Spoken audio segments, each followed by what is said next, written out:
राम राम राम।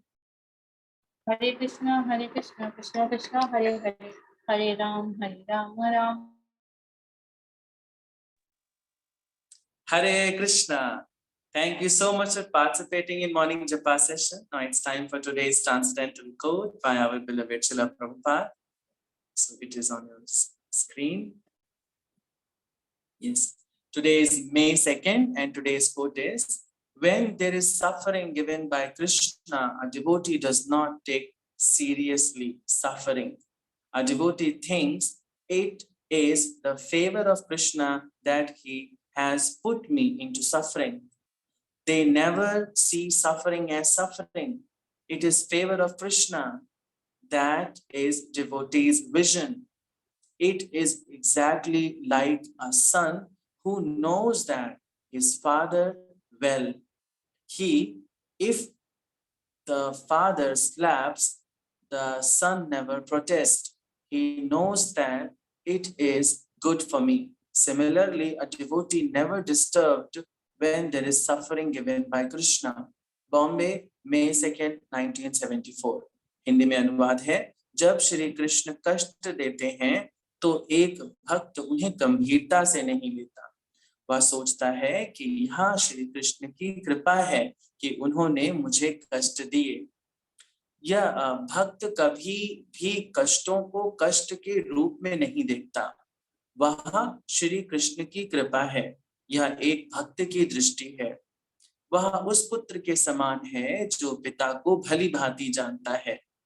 यदि पिता थप्पड़ भी मारे तो पुत्र कभी विरोध नहीं करता। वह जानता है कि यह मेरी भलाई के लिए है। इसी प्रकार जब श्री कृष्ण द्वारा कष्ट दिए जाते हैं तो एक भक्त कभी उद्विग्न नहीं होता। बंबई, 2 मई 1974। भक्तिवेदांत स्वामी श्रील प्रभुपाद की जय। So today I will try to do this explanation seva. For this I just need your blessings. Please bless me. Vancha kalpatarubhyascha kripa sindhubhya vacha patitanam pavanebhyo vaishnavebhyo namo namah. अनंत कोटि वैष्णव भक्त वृंद की जय, श्रील प्रभुपाद की जय। यस, सो आज के coat में बहुत साफ साफ क्लियर हो रहा है कि एक शुद्ध भक्त का क्या लक्षण होता है। शुद्ध भक्त का लक्षण ये उसके जीवन में घट रही किसी भी घटना के लिए वो भगवान को कारण जिम्मेदार नहीं ठहराता है। वो समझता है कि समस्त जो भी सुख या दुख आ रहे हैं उन सब का कारण मेरे द्वारा किए गए कर्म ही हैं। और जब कभी भक्त के जीवन में कोई बहुत विकट स्थिति आ जाती है, बहुत ज्यादा कष्ट आ जाते हैं, तो भक्त इसको विपदा के रूप में लेता ही नहीं है। भक्त इसको लेता है एक प्यूरिफिकेशन प्रोसेस के रूप में।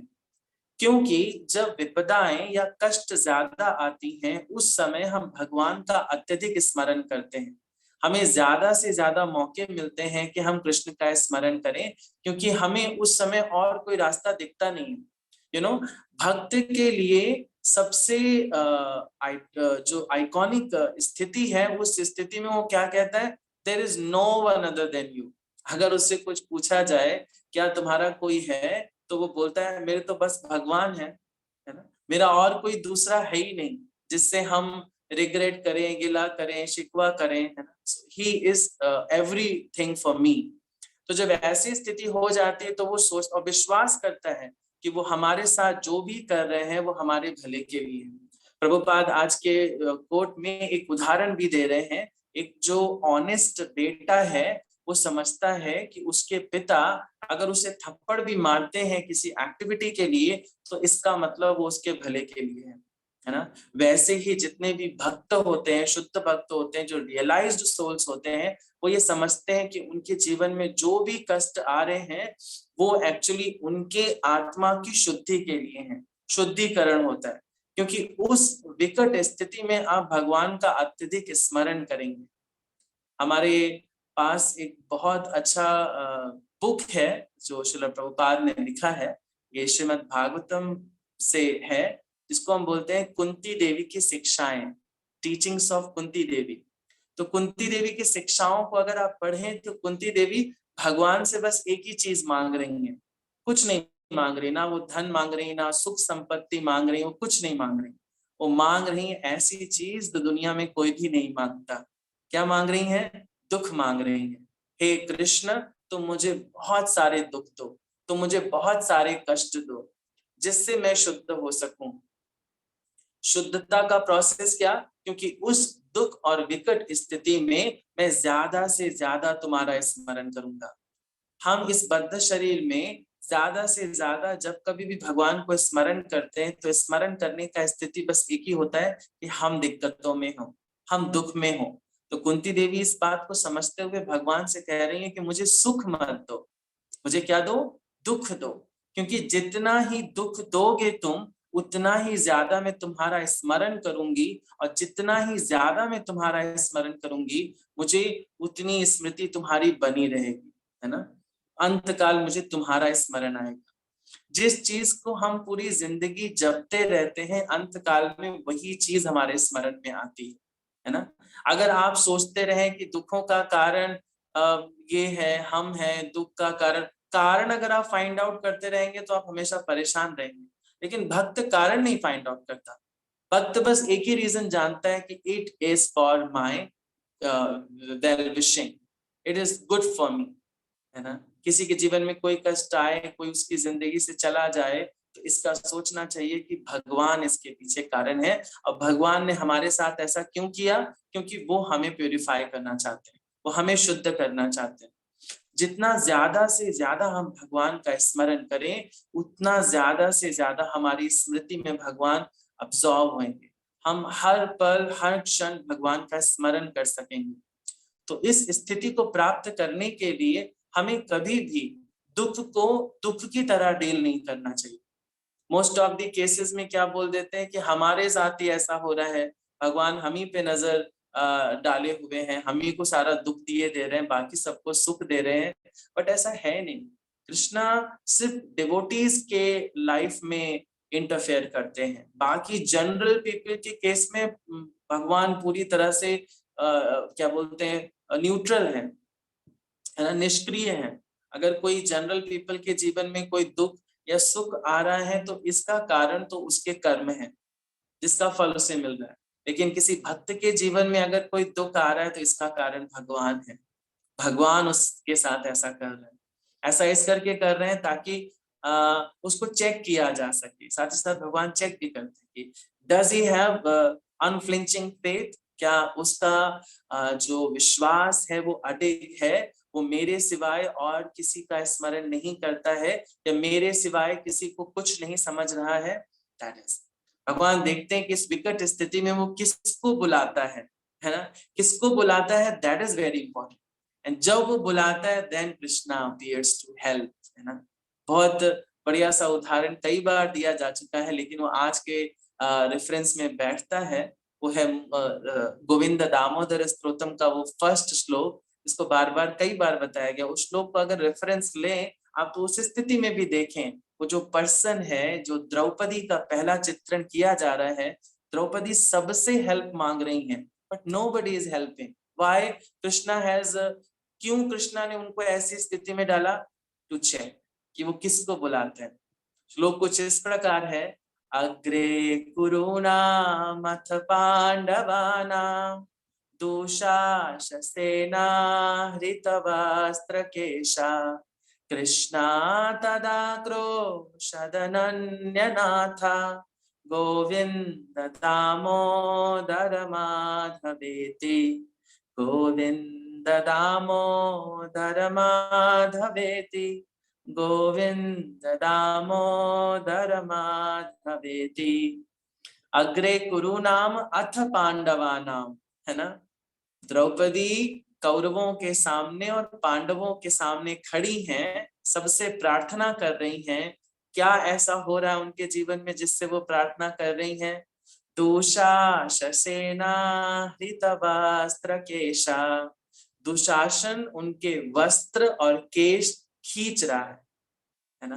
देन इस स्थिति में वो सबसे हेल्प मांग रही है। That is Krishna is checking, devotional point check कर रहे हैं। सो ये दुख क्यों दिया गया? To check the purification. And इस स्थिति में जब द्रौपदी को लगता है there is no one other than Krishna, Krishna तदा क्रोशद अनन्य नाथ, मेरा आपके सिवा कोई नाथ नहीं, then she raise her hand and loudly chanted Govinda Damodar Madhaveti, hey Govind, hey Damodar, hey Madhav, save me from this situation. Then Krishna appears, भगवान अपीयर होते हैं। किस रूप में अपीयर होते हैं भगवान? भगवान किसी भी वस्तु का अपीयरेंस ले सकते हैं, है ना। केशव द्रीता वस्त्र शरीरा जय जगदीश हरे, भगवान वस्त्र रूप में अवतरित होते हैं, द्रौपदी को सेव कर लेते हैं।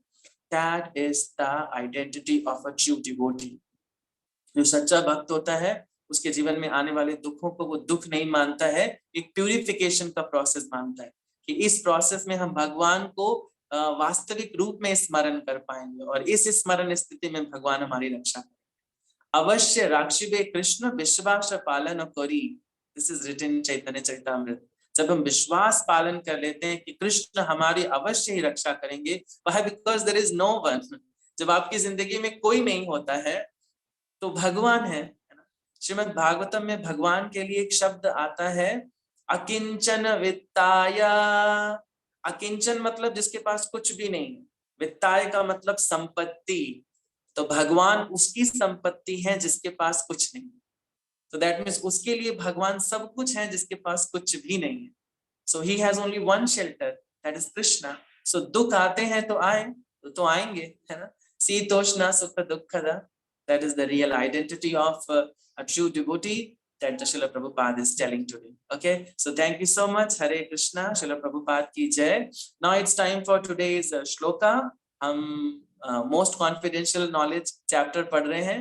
So chapter का आज है श्लोक संख्या 30 और रिसाइट करने के लिए हमारे साथ हैं BS यादव प्रभु जी। हरे कृष्णा प्रभु जी, अनम्यूट करिए। हरे कृष्णा। हाँ yes. प्रभु जी हरे कृष्णा। हरे कृष्णा प्रभु जी, मैं स्क्रीन शेयर कर रहा हूँ, फिर हम श्लोक का रिसाइटेशन करेंगे। हाँ जी। जय श्री कृष्ण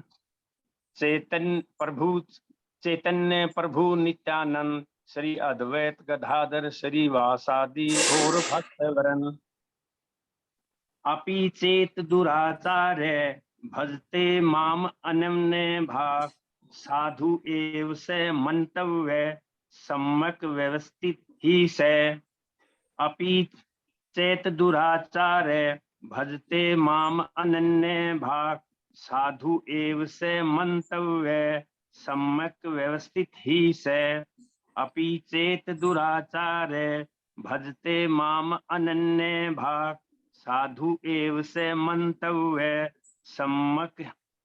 सम्यक व्यवस्थित ही से। इसका अर्थ है यदि कोई अघन्य से अघन्य कर्म करता है किंतु यदि वह भक्ति में रत रहता है तो उसे साधु ही मानना चाहिए, क्योंकि वह अपने संकल्प में अडिग रहता है। धन्यवाद। Hare Krishna. Thank you so much प्रभु जी। श्रीमद् भगवद गीता यथारूप की जय, श्रील प्रभुपाद की जय। Yes, today shloka is very important. अगर आज के श्लोक की बात करें, सो आज के श्लोक में बात करी जा रही है जघन्य से जघन्य। इस श्लोक का जो सबसे महत्वपूर्ण शब्द है वो है सुदुराचार, है ना। अपि चेत सुदुराचार, एक होता है दुराचारी व्यक्ति, एक होता है सुदुराचारी व्यक्ति। तात्पर्य में सॉरी इसके ट्रांसलेशन में प्रभुपाद लिख रहे हैं जघन्य से जघन्य कर्म करने वाला। तो जघन्य से जघन्य कर्म करने वाला व्यक्ति भी यदि भक्ति में रत है तो उसे साधु मानना चाहिए। श्रील प्रभुपाद के तात्पर्य को अगर देखें तो श्रील प्रभुपाद के तात्पर्य में सबसे पहला जो शब्द लिखा है वो सुदुराचारा शब्द को रिकग्नाइज करा जा रहा है। पापियों में भी ज्यादा पापी, जघन्य से जघन्य कर्म करने वाला व्यक्ति। तो इस भौतिक जगत में, इस बद्ध स्थिति में हम कर्म तो करते हैं, लेकिन कर्म करने के जो प्रकार हैं वो दो प्रकार के हैं। तो first one is conditional, the second one is constitutional. बद्ध कर्म और स्वाभाविक कर्म। जो बद्ध कर्म है वो हम इस भौतिक जगत के प्रभाव में आके कर रहे हैं। जैसे कुछ नियम कानूनों को मानना, सरकार द्वारा प्रस्तावित कुछ नियम, या सोसाइटी द्वारा प्रस्तावित कुछ नियमों का पालन करना। जैसे सोसाइटी में नियम है कि आपने सोबर ड्रेस पहनना है, एक प्रॉपर एटिकेट में रहना है। गवर्नमेंट्स के कुछ रूल हैं, आपने क्रॉसिंग, रेड लाइट, इन सब का पालन करना है। दिस इज द कंडीशनल कर्म, इनको हम बोलते हैं क्या? बद्ध कर्म। और दूसरे हैं स्वाभाविक कर्म। जो स्वाभाविक कर्म है वो हमारी स्वाभाविक स्थिति पर है। तो स्वाभाविक स्थिति है क्या? स्वाभाविक स्थिति है हमारी आत्मा स्वरूप। जब हम आत्मा स्वरूप स्थिति को समझ जाते हैं तब हम ये समझ लेते हैं जीवेर स्वरूप है कृष्णेर नित्य दास, हम कृष्ण के नित्य दास। तब हम किसको अप्रोच करते हैं? हम डिवोशनल कर्म करते हैं, हम कृष्ण भावना भावित कर्म करते हैं। जैसे इस समय आप सब जो बैठे हैं भगवत गीता का पाठ सुन रहे हैं या जप कर रहे हैं, श्रील प्रभुपाद की बातों को सुन रहे हैं, ये आपका स्वाभाविक कर्म है। और इसके तुरंत बाद आप बद्ध कर्म करेंगे, यानी आप अपने अपने ऑफिसेस को जाएंगे। लेकिन उन ऑफिसेस में जाने के बाद भी अगर आपकी कॉन्शियसनेस कृष्ण भावनामृत बनी हुई है, so that is also your devotional work. तो एक बद्ध जीव के लिए, हम जैसे बद्ध जीवों के लिए जो इस मटेरियल वर्ल्ड में आकर फंस गए हैं, हमें बैलेंस करना पड़ता है। हमें दोनों चीजों को बैलेंस करना है, अपने कंडीशनल वर्क को अपने कॉन्स्टिट्यूशनल वर्क के साथ बैलेंस करना है। बट क्या हर बार ये बैलेंस बन पाता है? नहीं, कभी कभी ये बैलेंस नहीं बन पाता। हम भक्ति में आने के बावजूद भी बहुत सारे अपराध कर जाते हैं, बहुत सारे ऐसे कर्म कर जाते हैं जो एक्चुअली हमारे बद्ध कर्म है। और बद्ध कर्मों का कोटा हम इतना ज्यादा बढ़ा देते हैं कि कभी कभी हमारा जो स्वाभाविक कर्म है वो मिनिमाइज हो जाता है। आप में से बहुत सारे लोगों का ये एग्जाम्पल होगा, वो कभी कभी भौतिक जीवन में इतना ज्यादा इन्वॉल्व हो जाते हैं कि माला नहीं होती है, भगवान का स्मरण नहीं होता है पूरे पूरे दिन, है ना, फिर रिग्रेट करते हैं। रिग्रेट करना is the identity of a true devotee. जो रियलाइज सोल्स होते हैं वो रिग्रेट करते हैं, अरे यार मेरा माला नहीं हुआ, मैं कैसे कर रहा हूँ, ऐसे कैसे चलेगा, बोला जाता है माला करना है और हमारा माला तो छूट रहा है। This regret is actually the realization. और यही जो रिग्रेट है, यही आज के उस शब्द को बिल्कुल सार्थक कर रहा है जिसमें बोल रहे हैं संकल्प में अडिग रहता है। संकल्प में अडिग रहने का मतलब वो रियलाइज कर रहा है कि वो जो कर रहा है वो गलत कर रहा है। जब वो ऐसा रियलाइज करता है तो वो तुरंत से खड़ा होके उसको पैसिफाई कर देता है, उसको करेक्ट करता है। तो वही आज के कोट में, आज के श्लोक में श्री भगवान के मुख से निकला ये शब्द है। It's not very light, it's very heavy and we should take it very seriously. क्या बोल रहे हैं कि जघन्य से जघन्य कर्म करने वाला व्यक्ति भी अगर भक्ति में रत है तो वो किसके समान है? साधुरेवा। साधुरेवा, साधु मतलब संत, सेंटली पर्सन के समान है। क्या बोले दूसरा शब्द? मंतव्य। मंतव्य means considered, he should be considered as a saintly person. उसको साधु मानना है ना। कभी कभी ऐसा होता है हमारे आसपास बहुत सारे साधु जन होते हैं, कभी कभी उनकी हम क्रियाओं को देख रहे होते हैं तो हमें लगता है ये तो घोर मटेरियलिस्टिक क्रियाएं हैं, इनका तो फॉल डाउन हो गया है, अब इनसे नहीं बात करना चाहिए, इनका नहीं संग करना चाहिए। नहीं, ऐसा नहीं बोला जा रहा। भगवान बोल रहे हैं वो साधु साधु ही रहेगा। साधु अपनी साधुता नहीं छोड़ सकता है। अगर वो किसी भी भौतिक स्तर पर गिर भी जाए तो वो नीचे से नीचा भी गिर जाए तब भी वो उठ के खड़ा होगा। देखिए यहाँ पर श्रील प्रभुपाद एक बहुत बढ़िया सा उदाहरण दे रहे हैं। जब हम इस बद्ध शरीर में आते हैं, इस भौतिक जीवन, इस भौतिक जगत में जन्म लेते हैं, तब हम युद्ध कर रहे हैं। किसके खिलाफ युद्ध कर रहे हैं? भगवान की शक्ति के खिलाफ युद्ध कर रहे हैं। इल्यूजरी पावर, माया शक्ति, इसको हम बहुत स्ट्रॉन्ग कहते हैं। स्ट्रॉन्ग हम नहीं कहते, भगवान कहते हैं। भगवान भगवत गीता में कहते हैं मम माया दुरत्यया, मेरी माया को पार कर पाना बहुत मुश्किल है। तो भक्त भी इससे लड़ाई कर रहे हैं। अगर आप किसी से लड़ाई करेंगे तो घाव तो लगेगा ही भाई, चोट तो लगेगी भाई। चोट लगने का मतलब ये नहीं आपकी मृत्यु हो गई, आप लड़ने के लिए फिर तैयार हैं। That is the true devotee. जो सच्चा भक्त होता है वो यही है, माया के साथ लड़ाई कर रहा है, घाव लग रहे हैं, कहीं पे हाथ कट जा रहा है, फिर भी वो एक हाथ के साथ लड़ने को तैयार है। वो अपना भक्ति नहीं छोड़ रहा है। दैट इज साधु रेवा, वो साधु है। वो संत के समान है इस गलत से गलत स्थिति को पा जाने के बावजूद। इसमें एक और बढ़िया सा उदाहरण दे रहे हैं श्रील प्रभुपाद, ये नरसिंह पुराण से उदाहरण दे रहे हैं।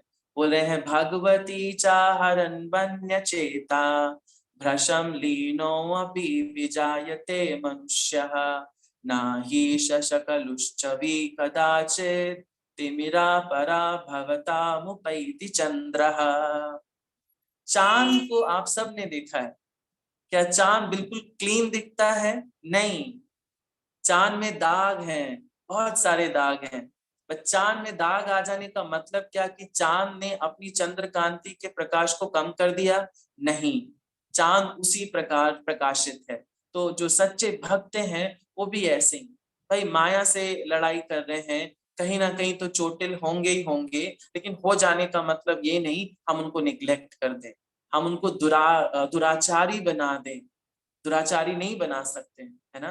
बस उनका विश्वास अडिग होना चाहिए। एक बात बिल्कुल अंडरलाइन रखिएगा, ये शुद्ध भक्तों के केस में हो रहा है, जो शुद्ध भक्त हैं। आप इसको ये मत ले लीजिएगा टेक इट फॉर ग्रांटेड, भगवान कह रहे हैं जघन्य से जघन्य पाप करो भक्ति करो। No, it is not like that. वो कह रहे भक्ति करने वाला व्यक्ति से कभी कभी जघन्य पाप हो जाते हैं, जो मॉरली सोशली एथिकली नहीं अच्छे लगते हैं, तो उसको भी बोलते हैं वो कैसा रहेगा? चांद चांद जैसा ही रहेगा। दाग है भी उसमें, फिर भी वो अपनी प्रकाश को जरूर प्रकाशित करेगा। चंद्र प्रकाश उससे निकलना बंद नहीं हो जाएगा। दैट इज द आइडेंटिटी, है ना। तो भगवान को क्या प्राप्त, भगवान को क्या चीज पसंद है? अनन्य भक्ति। भगवान यहाँ पे बोल रहे हैं माम अनन्य भाक। माम अनन्य भाक मतलब मेरी अनन्य भक्ति, मेरे सिवा वो किसी का स्मरण ना करे।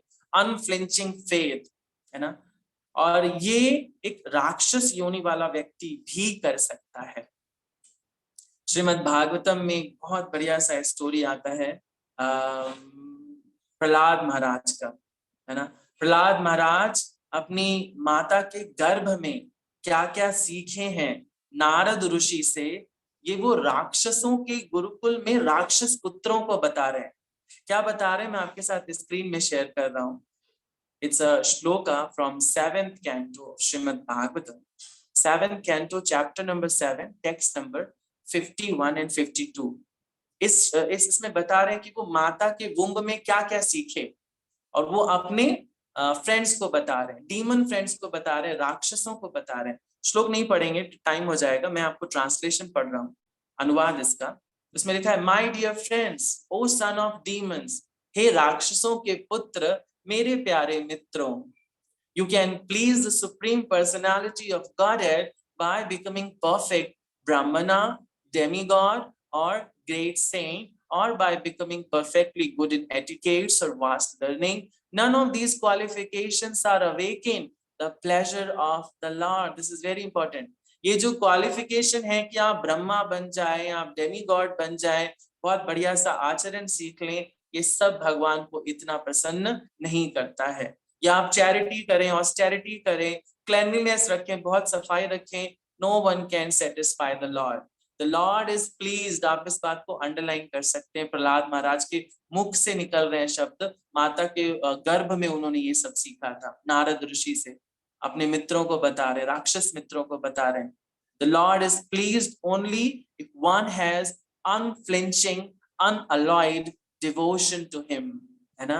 हम बात करते हैं ना अहैतुक्य अप्रतिहता। अहैतुक्य का मतलब बिना कारण के, कोई कारण नहीं होता भगवान से प्राप्ति करने का। अप्रतिहता, अनअलॉयड, वो कभी भी टूटना नहीं चाहिए। आपके जीवन में कष्ट है, अब नहीं छोड़ो, भक्ति खत्म हो गया सब, it's not like that. Unflinching का मतलब आपके पास कोई दूसरा ऑप्शन नहीं। अडिग विश्वास, जैसा प्रभुपाद बोल रहे हैं, अडिग विश्वास, भगवान बोल रहे हैं अडिग करना है ना। विश्वास कैसा होना चाहिए? अडिग। तो प्रहलाद महाराज बोल रहे हैं अपने दैत्य मित्रों को कि क्या करना है, भगवान बस एक ही चीज से खुश होते हैं, अहैतुक्य प्रतिहता, बेवजह बेपना बे इंतहा प्यार करो, दैट इज कृष्णा। कृष्णा से जब इस तरह का रिलेशन बनाते हैं, that is loved by Krishna. And इस स्थिति में अगर हमसे कभी कभी कोई अपराध होते हैं, एक और बात चलो प्रभुपाद इसमें बोले, एक्सीडेंटली नॉट इंटेंशनली, भक्ति जीवन में रहते हुए अगर एक्सीडेंटली हमसे कोई अपराध हो गया, then it will be cleansed by Krishna. तब उस पाप को कृष्णा माफ कर देंगे, है ना। आप अगर इंटेंशनली कोई काम कर रहे हैं, अपनी इच्छा से कोई गलत काम कर रहे हैं, भक्ति को साइड बाय करके, that is not forgotten. Last में एक बात मैं ऐड करूंगा जो श्रील प्रभुपाद कह रहे हैं कि आज के श्लोक को आप कोई टेक इट फॉर ग्रांटेड मत ले लेना कि अरे अरे हम तो भक्ति कर रहे हैं, तो भक्ति कर रहे हैं, भक्ति का घड़ा कहीं ज्यादा ना भर जाए, तो थोड़ा सा पाप का घड़ा भी भरना शुरू करते हैं ताकि पाप और पुण्य के बीच में बैलेंस बना रहे। No, it's not like that. आपको भक्ति का घड़ा आप कितना भी भरो भरेगा नहीं। Krishna has a big heart, आपको उसको फिल करना पड़ेगा ना। आप अगर सोचें कि चलो भक्ति अब बहुत कर ली, अब चलो थोड़ा सा पाप कर लेते हैं, है ना। और भगवान तो बोल रहे हैं ना, सुदुराचार, हम जघन्य से जघन्य अपराधी कर दें तब भी भगवान माफ कर देंगे। तो इसका मतलब ये नहीं आप निकल पड़े या भक्ति बहुत कर ली, अब हमारी 10 साल की भक्ति हो गई है, चलो 1 साल पाप कर ले। नॉट लाइक दिस, बिल्कुल भी नहीं।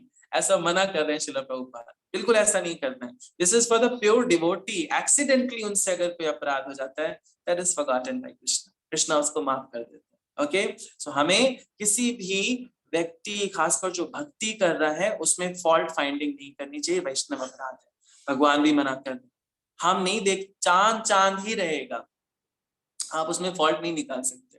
मे बी उसमें उस एक्टिविटी को करने के पीछे उसका कोई आध्यात्मिक रीजन हो, है ना। किसी भी भक्त के इससे पहले वाले श्लोक में ये बात चैतन्य चरितामृत की रेफर करी गई थी, टेक्स्ट नंबर 28 में, तार वाक्य क्रिया मुद्रा विज्ञेय न बुझाए। जो कृष्ण भक्त होते हैं उनका कार्य, उनकी मुद्रा, उनके एक्सप्रेशंस को आप पहचान नहीं सकते हो। आपको दिख रहा होगा कि वो एक बहुत घोर मटेरियल काम कर रहे हैं, बट उसके पीछे कोई आध्यात्मिक कारण भी हो सकता है। हमारे लिए कृष्ण को समझना जितना मुश्किल है, कृष्ण भक्त भी उतना ही हमारे समझ से बाहर है। तो हमें किसी में फॉल्ट फाइंडिंग नहीं करनी चाहिए, स्पेशली जो भगवान के नाम का जप कर रहा है। भगवान के नाम का जप करने वाला हर व्यक्ति शुद्ध है, हर व्यक्ति भक्त है, और शुद्धता स्तर पे वो आ रहा है। अपराध होंगे, क्यों? क्योंकि आप लड़ाई कर रहे हो माया से, घायल तो होंगे ही आप, लेकिन लड़ते रहना ही इंपॉर्टेंट है। Okay, so thank you so much. That's all I understood from today's transcendental shloka by Sri Bhagwan himself. Now it's time for the next shloka. So कल का श्लोका रहेगा श्लोक संख्या 31, और श्लोक संख्या 31 को रिसाइट करने का चांस रहेगा भाग्यश्री मेहरा माता जी को। हरे कृष्ण माता जी। भाग्यश्री मेहरा माता जी, are you available? Can you unmute माता जी? भाग्यश्री माता जी। Yes sir. ओके माता जी, कल का श्लोका रिसाइट करोगे आप? हाँ जी। कौन सा है सर? माता जी 9.31 मैं ग्रुप में शेयर करूंगी। Are you okay with the recitation?